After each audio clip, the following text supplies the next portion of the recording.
What's up, guys? Welcome to the Being Beautifully Honest podcast and channel. Thanks so much for being here, for being subscribed.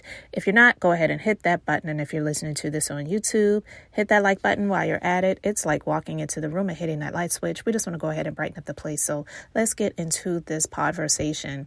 All right, I'm going to play this clip. Tasha K, she had some things to say. Some things were on her mind, on her heart, in her spirit that she just had to release and let out with regards to a number of fellow YouTube content creators that she has had I'll just use the word pleasure, in the past several years. Some maybe more recent, others not as recent, and working with. And so I'm going to play this clip. Let's just go ahead and get into it. Kaya did. I fuck with her. We've talked to each other behind the scenes. You know what I'm saying? Like when her channel was in trouble, like I helped. Like it's a lot of stuff. But I'm going to be honest with you. I'm telling y'all right now, I cannot fuck with these so-called content creators. I cannot fuck with them. Their minds are not right. When I tell you, you don't see me in these circles. It's not because I'm not invited. I don't fucking go. I don't believe in pretending around motherfuckers. I just don't. And pretending, I gotta waste money to come impress you, bitch? For what? My platform trumps all them motherfuckers. So, and I get more work done. And it's a lot less expensive. Well, you know, you going out with motherfuckers you don't like, and then when the bill come, they looking at one of y'all to pay the bill. Who gonna try to show off today? Not me, bitch. I got this, and this. Servers separate that. That's the type of time I'm on. Okay? That check can say $5,000 all it want, bitch. Circle. Now, me and Shake right then, I had one drink, and give me one. If you can split the appetizer up 9 ways, I'll take that too. So, and listen, a lot of y'all may be Maddie fans, and I'm not trying to tell you not to be Maddie fans, but what I have a problem with is that Maddie, I don't ever see speaking up for the disrespect that black women go through. Now, she disrespected me to my face, and I didn't see it till it aired. I gave her the exclusive on what happened after my case, right? She called me up. She was like, Tasha, this is what I really want to do. Please. No problem, Maddie. Didn't question. Came over there, got an outfit, you know, makeup artist, all that shit, just for her. Just for her and her show that she had on Foxsoul that we can't find right now in the archives. Okay? Gave her the highest rated show next to Monique. Mine is the second highest rated show. And in order to, I guess, draw a line in the sand, she decides to throw on, what is that ugly bitch name that she always with? Sophia? Yeah.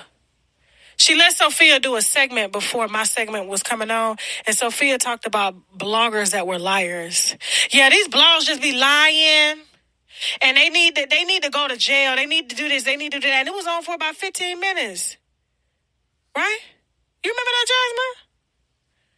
And so, right after that segment comes my segment.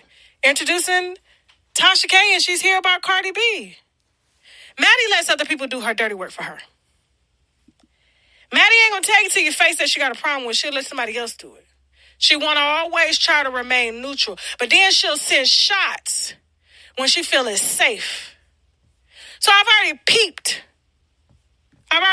how she works. You see what I'm saying? And when she did that, and I was on the phone with Gio was like, bitch, I was trying to tell you.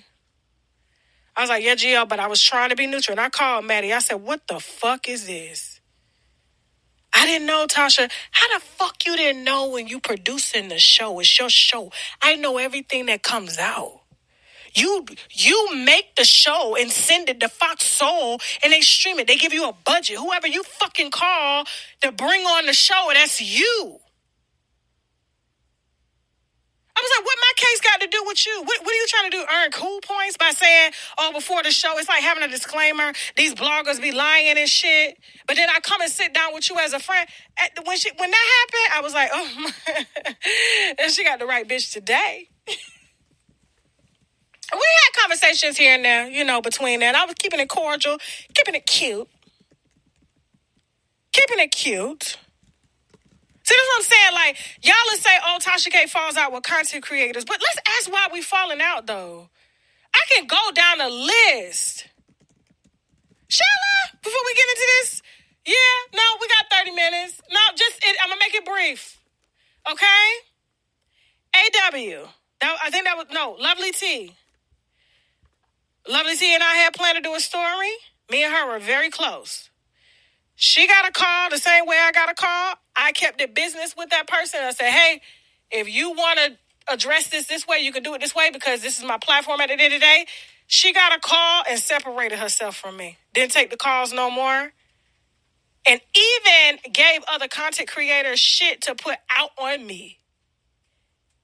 Like, but I spent hours. This girl would call me so fucking much with so much shit. And I'm like, I've never seen anybody be so emotionally draining like this.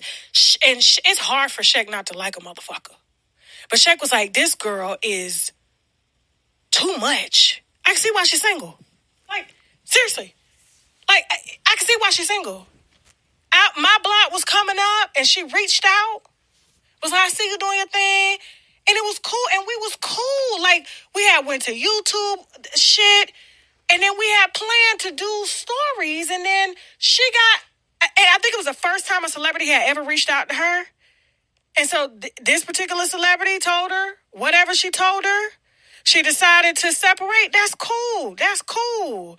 But then when you throwing shots on your videos and, throwing shots using other creators, and I'm a hood bitch. Y'all have to understand that it took a while for me to evolve into the corporate bitch that I am now. So y'all still got to give me some time. Right? Y'all still got to give me some time. And I revert the hood bitch ways, because if I see a bitch and I see you in the parking lot of the Winn-Dixie and all that shit you was talking, I'm going to ask you to keep the same fucking energy. And then y'all felt sorry for her because she started crying and started hollering motherfucking 6 cell. But that's the past. Then we got the gay boy. Oh my God, I'm such a fan. Oh my God, I'm such a fan. I'm such a... Can you help me with my channel? Oh my God, I look up to you. Cool. I introduced him to everybody that was in my circle. Shit, helped them with his video, everything. Motherfucker had 500 subscribers. Then I made a video. It was the weirdest shit. I made a video. Now, I would spend time with him on the phone, helping him with his content and to curate it and to give him interviews and all types of shit, right? Threw the Sabies at him. He gonna come and tell me that I stole a Dr. Sabi interview and I sent the motherfuckers to him. I would do the big interviews. I'm the big blogger. How you gonna do the big interview? You ain't got no money to fly them in. And they want to do the season. I was like, what, are you fucking kidding me right now? But they always whining. And they repeat themselves. Until you be like, oh my God, like, it must be true. It must be true, right? And then I edited the video and put some gunshots in it. Or some bombs, I don't know. He was like, she stole my bombs.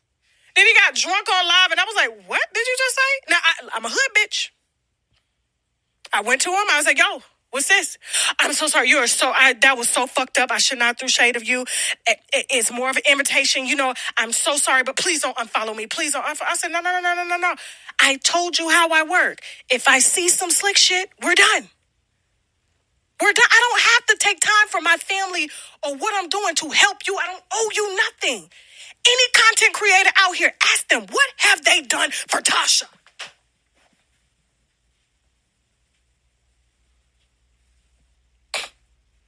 Nothing. Motherfucker been on the internet for years with the same shit.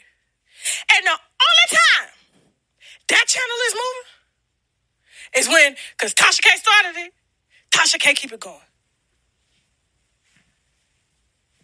And that's just what it's going to be. That's what it's going to be. You say whatever you want. You're going to repeat the same shit. Oh, shit that. I'm all of that. But Don't put my name in the title and see what happens. You coming back to I got an epic exclusive. Bitch, we already interviewed that hoe.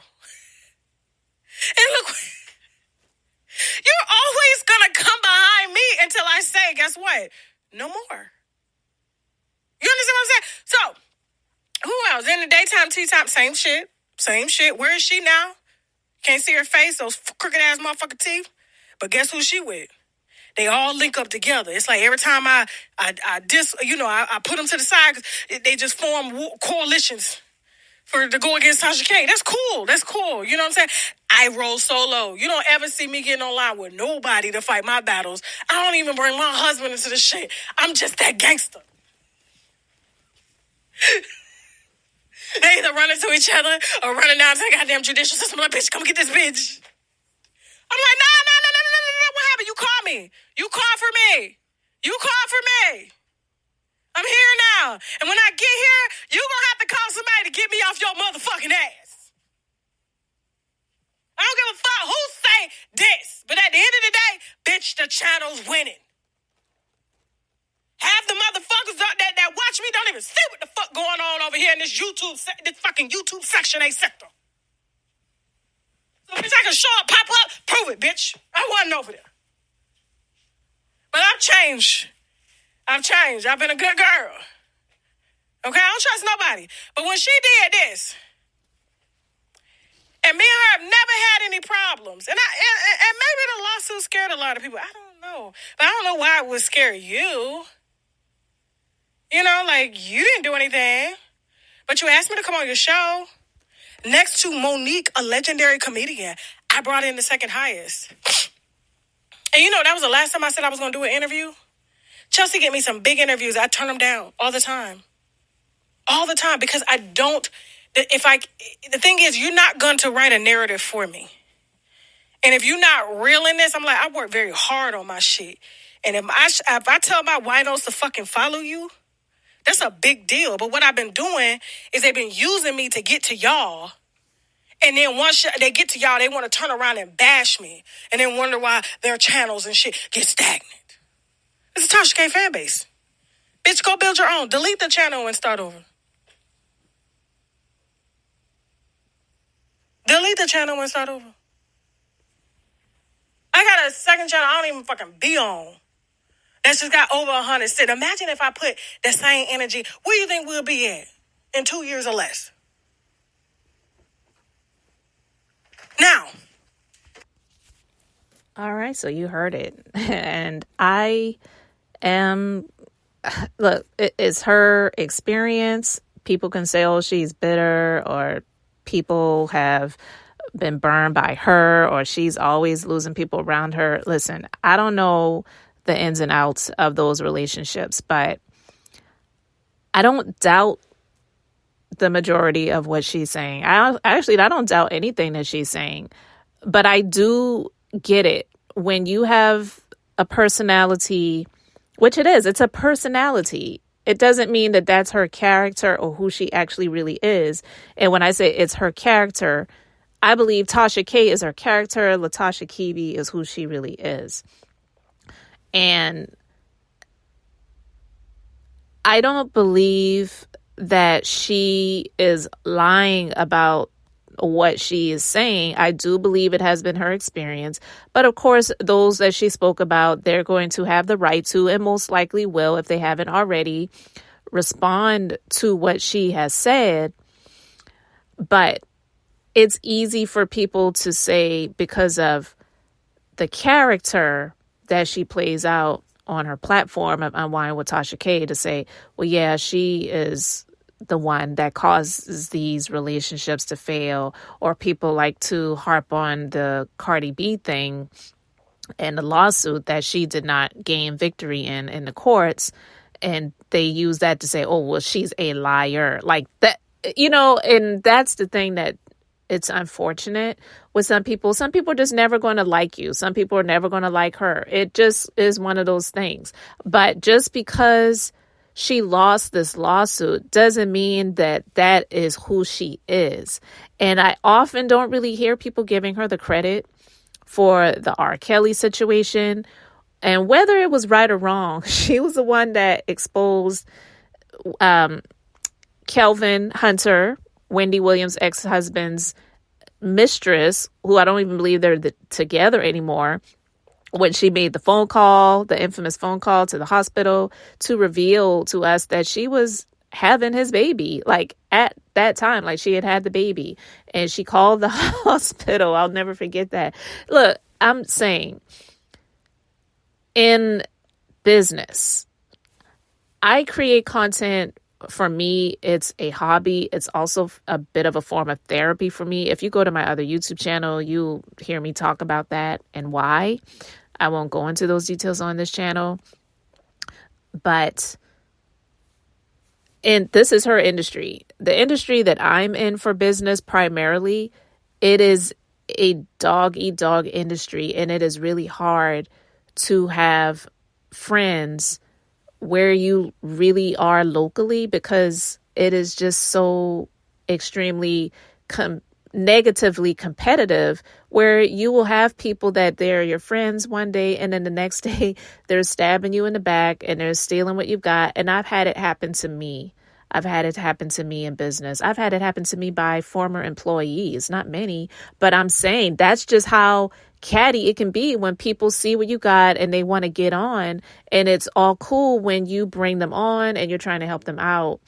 And then when you are no longer a use to them, then they toss you to the wayside and you're garbage and you're every negative thing in the book. But it's like, but it wasn't like that when you were my friend, or you were on my team, or we were colleagues, or whatever.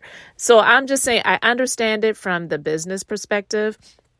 I get it that she has had some situations, but unfortunately, it's not going to be seen that way by a lot of people. And she didn't really care, and I commend her for that. But unfortunately, it's not going to be really seen that way by a lot of people, because all they're going to do is see the fallings out with the people like the lovelyti, the armonwiggins, the stormmonroes, the tsmadisons, the daytime tea time, and whoever else. But if she didn't know these people prior, because that's the thing, she didn't know these people prior, you start building some form of a bond or a connection and whatever, and then you feel like these people are cool and you're becoming somewhat close. And then sometimes things start to, not even sometimes, but then when you get closer, that's when things start to really be revealed. And when things start to really unfold, and then the separation begins, and then you start to see people for who they really are, whether they make the choice to separate from you or you make the choice to separate from them. And she said it has happened in both ways. She's mentioned how someone chose to separate. Some people may have chosen to separate from her. And there's some people, when she started seeing things, she chose to separate from them. So I just wanted to play that because I thought it was really interesting. And when you have someone, I'm just going to just say it like this, and people can take it for what it's worth. But if you put Tasha K next to lovelyti, and again, I don't know either of these people personally, and I'm not trying to get in good with anybody or find favor with anyone. I'm just sharing my views and opinions and trying to be as beautifully honest as I can. But this is how a lot of people will see it. When you put someone like Tasha K next to a lovelyti, then they may see the person like lovelyti as being more quiet and reserved and more sweet and more pulled back and professional, whatever. And then they'll see someone like Tasha K where she's more, seen as more loud, cusses like a sailor, talks about, this person and that person. And so they will say, okay, well, lovelyti, she seems to be more conservative out of the two, so I'm going to believe her over Tasha K.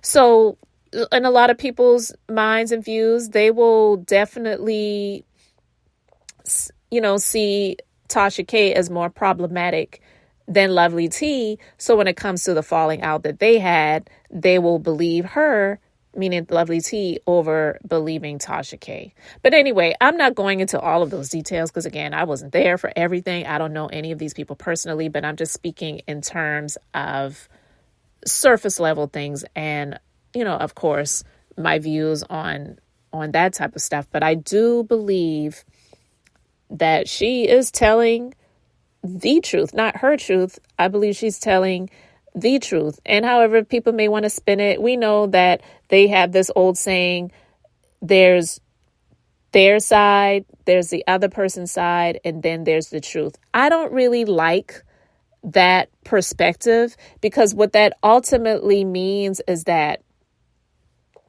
everyone's lying. And that's not true. There are some people that do tell the truth. And I don't think that she has a reason, especially at this point in time, to come out and lie about those things. Now, I heard this audio previously because this was on the app. I would never play anything that's not put out already on the public arena. And the app is a place where you have to be a subscriber by, paying for it monthly and being there. So I would never put information out there that she shared on her app that she did not put out in the public. But because this was put out in the public, I wanted to talk about it. I wanted to share it, get your thoughts. So you can let me know yours in the comment section respectfully. Thank you so much for being here, for liking and subscribing. I'm Beth, just being beautifully honest. So until the next time, I wanted to keep it brief, beautiful, and now I'm going to say bye.